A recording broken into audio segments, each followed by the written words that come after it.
Shalom Victorious People, senang kembali bisa bersama-sama dengan setiap saudara sekalian. Saya Monique, saya berdoa agar kiranya damai sejahtera Allah ada atas setiap kita. Saudara yang dikasihi Tuhan, hari-hari ini kita harus punya mental berkemenangan. Dengan adanya segitu banyak berita-berita yang hampir semua negatif, kita harus mempunyai mental berkemenangan. Dan hari ini saya mau tekankan, biarlah setiap kita menolak untuk menyerah. Benar saudara, kita harus menolak untuk menyerah karena Tuhan sudah memberikan kemenangan itu atas kita. 1 Korintus 15 ayat 57 berkata firman Tuhan, tetapi syukur kepada Allah yang telah memberikan kepada kita kemenangan oleh Yesus Kristus Tuhan kita. Jadi jelas di sini dikatakan karena Yesuslah kita sebagai anak-anaknya telah memperoleh kemenangan itu. Berarti saudara dan saya, kita telah menerima otoritas untuk berkemenangan. Berkemenangan atas dosa, berkemenangan atas masalah, berkemenangan atas masa lalu, berkemenangan atas keinginan daging, dan banyak hal lagi saudara. Jadi mari saudara, apapun masalah yang ada di hadapan kita, kita harus bukan hanya jangan menyerah, tetapi menolak untuk menyerah. Kenapa Tuhan memberikan kemenangan itu kepada kita? Karena Tuhan Yesus sangat mengasihi kita. Dan firman-Nya juga mengatakan Roma 8 ayat 37 saudara. Tetapi dalam semuanya itu, kita lebih daripada orang-orang yang menang oleh Dia yang telah mengasihi kita, oleh Yesus yang telah mengasihi saudara dan saya. Jadi hari ini saudara, kita dikuatkan kembali dalam segala masalah pun saudara, kita mempunyai otoritas sudah diberikan oleh Tuhan kepada saudara dan saya untuk berkemenangan. Hari ini ada dua ilustrasi yang saya mau bagikan kepada saudara. Kalau saudara bisa melihat dua gambar ini. Nah, gambar pertama adalah dua orang yang ada dalam keadaan yang sama. Dua-duanya dalam keadaan yang boleh dibilang mereka sedang dalam kejatuhan. Mereka sedang jatuh dalam kehidupannya. Tetapi dua orang ini mempunyai respon yang berbeda. Yang satu fokus kepada masalah dan mengasihani diri sendiri dan tidak berbuat apa-apa. Tapi saya percaya kita sebagai anak-anak Tuhan, kita adalah seperti orang yang kedua. Walaupun di dalam keadaan yang sepertinya tidak ada jalan keluar, tetapi waktu kita datang kepada Tuhan, Tuhan akan memberi hikmat, Tuhan akan memberi kemampuan, Tuhan akan memberi kekuatan, Tuhan akan memberikan semangat untuk tetap berjuang. Dan kita lihat di gambar ini bagaimana Bapak yang kedua di dalam keadaan yang sama. Dia berjuang saudara-saudara untuk keluar dari masalahnya. Biarlah kita semua terus berjuang. Walaupun ada masalah, bukan berarti masalah itu akan menjadi selama-lamanya. Kita bisa melewati masalah itu. Kita harus tolak untuk menyerah saudara, karena kita punya Tuhan yang besar. Dan di gambar yang kedua adalah, kalau saudara lihat di sini, dua orang, di mana dua orang itu mengalami kegagalan. Tetapi di gambar yang pertama, orang yang pertama itu mengambil semua kegagalan dan menjadi suatu beban yang sangat berat di dalam hidupnya. Sementara orang yang kedua menaruh kegagalan itu sebagai stepping stone, sebagai satu tangga demi tangga untuk lebih mendekat kepada tujuan hidupnya. Saudara, kalau kita gagal dalam kehidupan, berarti saudara dan saya, kita telah melakukan sesuatu.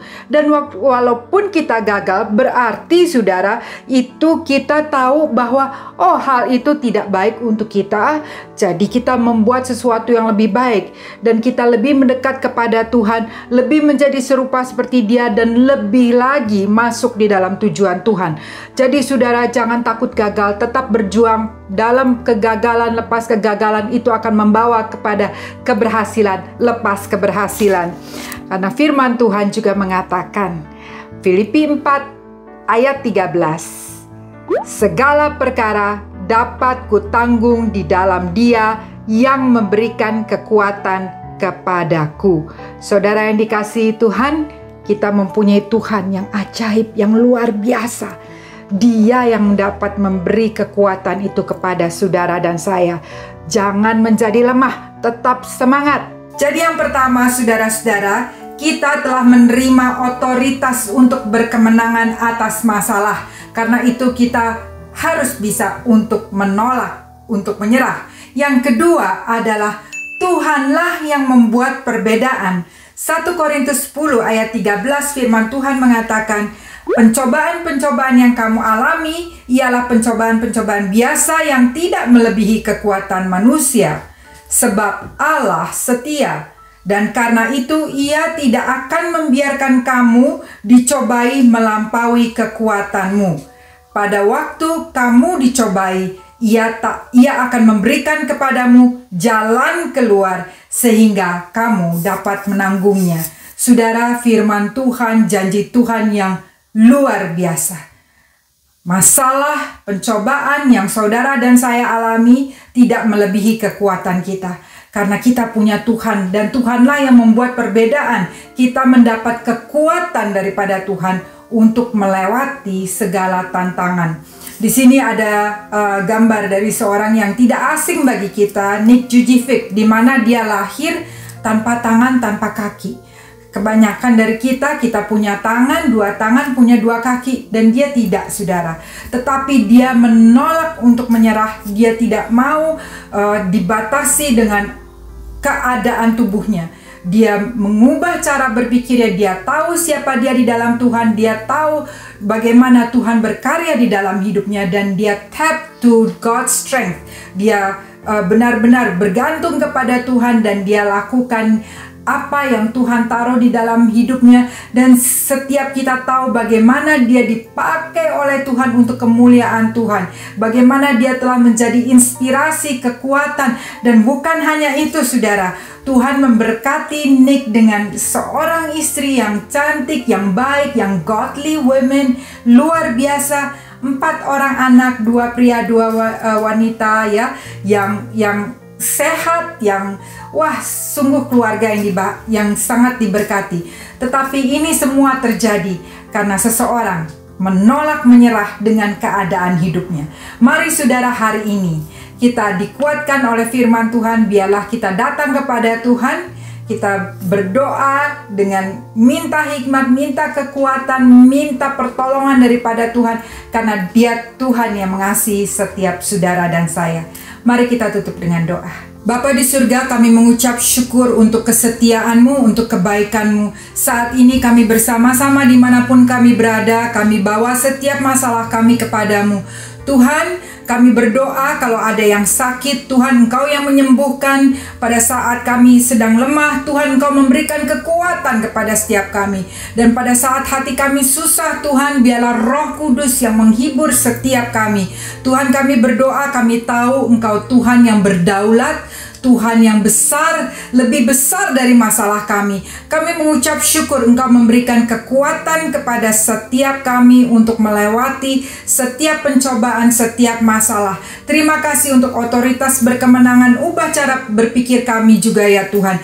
Biarlah kami berpikir bukan secara dunia, tetapi kami berpikir dengan mental berkemenangan. Kami melihat karena Engkau telah memberikan kemenangan, Engkau yang telah menang di kayu salib, Engkau yang telah menjadikan kami umat pemenang. Tuhan, biarlah kami berkata-kata, bertindak, berpikir sungguh sebagai umat pemenang. Terima kasih Tuhan Yesus, terima kasih Roh Kudus, terus berkarya dalam kehidupan setiap kami, sehingga kami sungguh-sungguh menjadi umat pemenang yang memuliakan nama Tuhan Yesus. Dan melalui hidup setiap kami, nama Tuhan dipermuliakan, dan setiap kami boleh membawa banyak jiwa-jiwa ke dalam kerajaan-Mu. Di dalam nama Tuhan Yesus yang besar dan ajaib, kami berdoa. Haleluya. Amin. Terima kasih saudara-saudara, sampai jumpa lagi. Ingat, Tuhan Yesus mengasihimu. Bye-bye.